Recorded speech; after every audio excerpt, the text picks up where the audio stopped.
어제 새벽 북한군 하사 한 명이 군사 분계선을 넘어 귀순했습니다. 서해 교동도를 통해 북한 주민이 도보 귀순한 이후 12일 만인데요. 대북 확성기 재개 한 달을 맞은 지금 남북 접경 지역 북측이 흔들리는 걸까요? 전문가와 분석해 보겠습니다. 김용현 동국대 북한학과 교수와 함께합니다. 어서 오십시오. 안녕하십니까? 네. 자, 앞서 영상으로도 보신 것처럼 이제 북한군 한 명이 귀순했습니다. 자, 사실 그쪽이 경계가 삼엄한 지역일 것 같은데 말 그대로 목숨 걸고 넘어왔다 이렇게 봐야 할까요? 그렇습니다. 그 22사단 우리 22사단 지역이고 예. 우리가 지금 이제 동부전선 제일 끝자락입니다. 그쪽으로 이제 북한군이 이제 하사로 지금 알려지고 있는데 실제 그 지금 북한에서 지뢰 매설을 지금 많이 최근에 하고 있고 예. 또 방벽도 설치하고 있고 지금 화면에도 나오고 있습니다만 이제 저 지역 자체가 동해 쪽에 이제 개활지를 통해서 내려왔기 때문에 상당히 그 삼엄한 경계 속에서 북한군이 내려왔다. 새벽에 왔기 때문에 예. 아무래도 북한군의 이제 그 열상 감시 장비랄지 이런 것들이 좀 취약하지 않느냐 뭐 이런 또 생각도 해볼 수 있을 것 같습니다. 예. 지금 바로 저 화면입니다.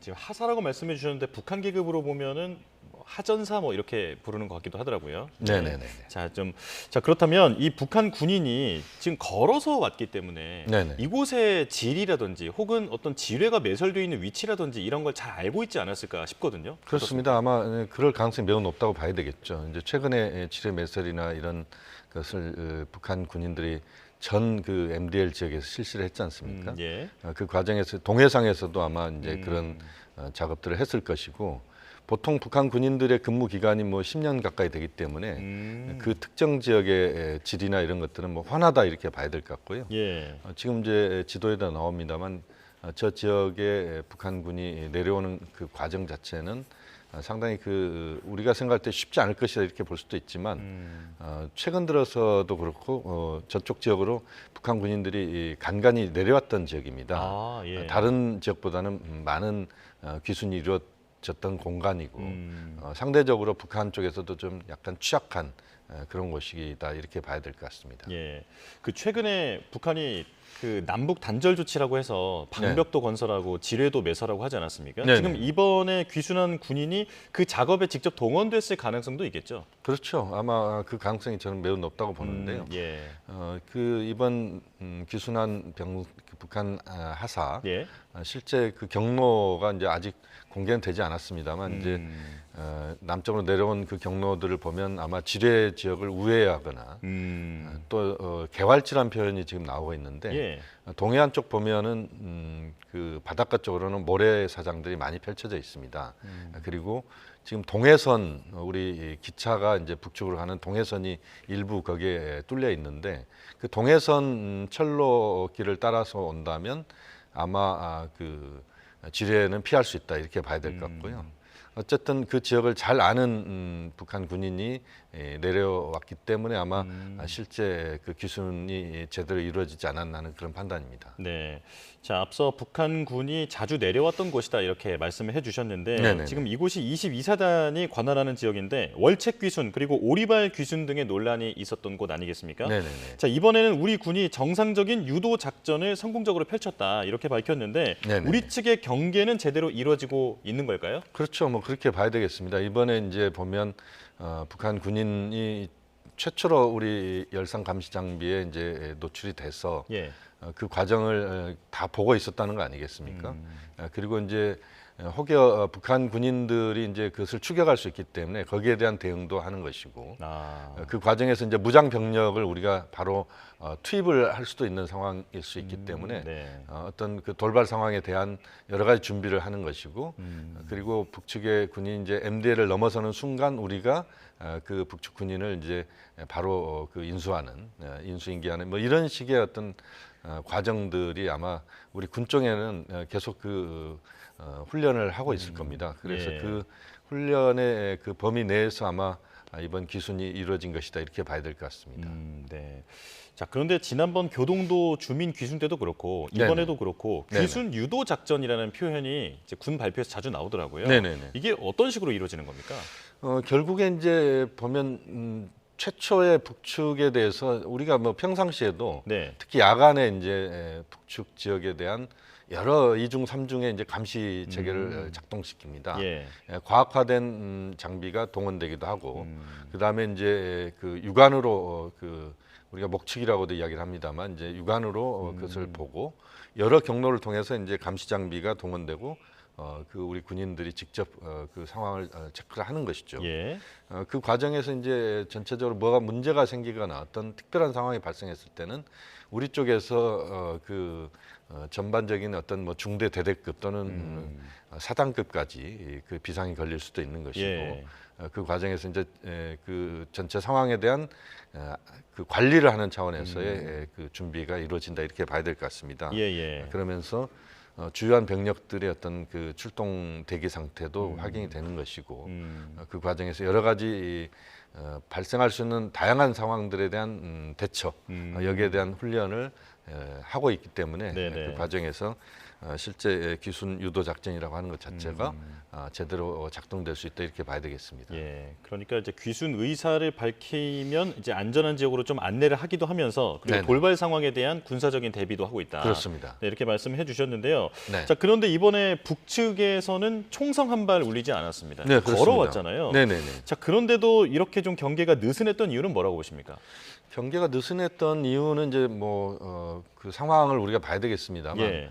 최근 들어서 이제 북한의 그 군인들이 방벽 작업이나 또는 지뢰 매설 작업에 많이 동원이 됐습니다. 예, 예. 피로도도 많이 높아졌을 것이고, 그다음 또 하나는 이제 야간에 대체로 이제 기순이 이루어지는데 그 야간에 그 주민들이나 또는 북한 군인의 이동이나 이것을 정확하게 볼 수 있는 그런 눈에 해당되는 열상 감시 장비랄지 이런 것들이 좀 취약했거나 아니면 아예 없는 지역이거나 예. 뭐 이럴 가능성도 있다고 보고요.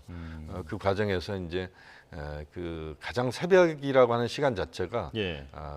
그 귀순이나 움직이는 데 있어서는 굉장히 그 이로운 시간입니다. 그래서 이제 그 시간을 택해서 넘어온다 이렇게 봐야 될 것 같고, 교동도 같은 경우도 보면 이제 북측 그 육상과는 거의 2.5km밖에 안 됩니다. 네. 실제 뭐 바로 눈앞에 있다 이렇게 보셔도 되는데 거기가 또 물이 한강물이 빠지거나 이렇게 되면 이제 썰물이 되면 완전히 거기가 그야말로 이제 갯벌이 되는 것이죠. 예, 예. 그래서 그 공간의 이동 자체가 쉽다 이렇게 봐야 될 것 같고 동해 쪽도 마찬가지입니다. 이제 그것은 뻘 지역은 아닙니다만 네. 개활지가 넓게 펼쳐져 있고 또 실제 이동을 하는 데 있어서 굉장히 그 이동할 수 있는 방법들이 다른 지역보다는 더 수월하기 때문에 그쪽으로 많이 귀순이 이루어졌다 이렇게 봐야 되겠습니다. 예.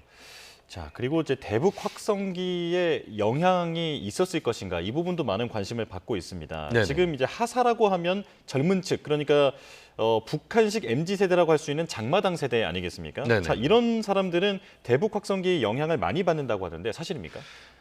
이제 대북 확성기 방송이 이루어진 지역입니다. 두 예. 지역 모두. 그 점에서는 이제 대북 확성기가 영향을 줬을 것이다 이렇게 볼 수도 있습니다. 네. 그렇지만 이제 또 하나 우리가 봐야 될 부분은 이제 우리가 대북 확성기 방송을 하면 북한에서 거기에 대응 방송을 합니다. 그래서 이제 우리 측의 그 확성기가 20km에서 한 25km 정도까지도 이제 평지에서는 소리가 들리는데 네. 그 소리 자체를 아예 없애거나 또는 소리가 정확하게 어떤 말인지 확인하지 못하는 그런 대응 방송을 하기 때문에 확성기 방송 효과가 이제 어느 정도 있는지는 좀 앞으로 좀 그것은 확인을 해봐야 되겠습니다. 예. 다만 어쨌든 지금 북한의 군인들이 20대라고 한다면 실제 이들의 출생이 그야말로 이제 2000년 세대나 또는 1990년대 후반 세대다 이렇게 봐야 되기 때문에 이들이 이제 북한에서 과거에 북한 주민들의 사상책이나 이런 것보다는 좀 취약하다 이렇게 볼 수밖에 없습니다. 네네. 여러 이제 외부에 노출도 좀 돼 있고 또 K 한류랄지 뭐 여러 가지 K 컬처랄지 이런 것들에 부분적으로 노출도 돼 있을 것이고 뭐 그렇게 보면 북한에서 최근 들어서 이제 그 이념 북한 주민들의 이념을 또 다시 한번 세우는 문제랄지 예. 여러 가지 그 조치들을 취하고 있는 것들을 보면 역시 이제 그런 K 20대 청년 세대들의 사상 무장 이런 부분들이 굉장히 중요하다 이렇게 보고 있는 것 같습니다. 예. 자, 이번엔 좀 북한 수해 상황에 대해서도 한번 여쭤보겠습니다. 네네. 지금 김정은 국무위원장이 연일 수해 현장을 방문하면서 애민 행보를 보이고 있는데 네네. 또 이것과 반대로는 또 우리가 수해 지원을 해주겠다라고 하는 제안에 대해서도 언급이 없고 그리고 8.15 통일 독트린에 대해서도 반응이 없습니다. 네네. 자, 지금 내부 결속이 시급한 상황이다 이렇게 봐야 할까요? 두 가지 측면입니다. 이제 말씀하신 것처럼 내부 결속이 굉장히 중요하겠죠. 왜냐하면 네. 이번 수해 같은 경우는 이제 평안북도, 자강도 이쪽 지역에 집중이 됐는데 어쨌든 뭐 북한의 경제 상황이 좋지 않고 여러 가지 주민들의 여름 나기가 어렵다 이렇게 봐야 되겠습니다. 우리도 뭐 연일 뭐 지금 열대 아닙니까? 뭐 북한 그렇죠. 주민들 다 마찬가지인데 그 과정에서 이제 주민들이 굉장히 힘든 여름을 보내고 있을 것이고 여기에 대한 이제 그 북한 당국의 나름의 어떤 대응이 있다 이렇게 봐야 될 것 같고요. 또 하나의 측면은 지금 이제 보면 그 김정은 위원장 같은 경우 북한의 수해 지역에 한 13,000명 정도 주민을 평양으로 다 불러들였습니다. 예. 그러면서 이제 애민 이것을 이제 강조를 하고 있는데 어쨌든 그 과정에서 이제 수해와 관련된 부분에서는 최대한 북한 당국이 책임진다 이런 것들을 이제 보여주는 뭐 이런 행보를 보이고 있고 외부로부터의 지원이나 이런 것들은 뭐 전혀 받지 않고 있습니다. 뭐 중국이나 러시아에서도 지원 의사가 있었지만 아직은 북한이 받지 않고 있고요. 남관계 차원에서 보면 이제 지금 뭐 8.15 독트린도 그렇고 여러 가지 예. 지금 우리가 몇 번 제안을 했지만 북한은 우리를 지금 적대 국가, 그다음에 국가 대 국가 관계로 보고 있습니다. 그렇기 때문에 실제 우리 측의 제안이랄지 이런 부분들에 대해서 상당 기간 무응답으로 갈 가능성이 있다. 그래서 우리가 지금 뭐 북한의 대응을 기다리고 있다 이렇게 볼 수는 있습니다만 북한은 지금 현 시점에서 보면 무대응으로 가면서 그 국가 간 관계 또는 적대 국가 관계 이 부분에 대한 명분 이런 것을 계속 축적하는 이런 식으로 갈 가능성이 높습니다. 예.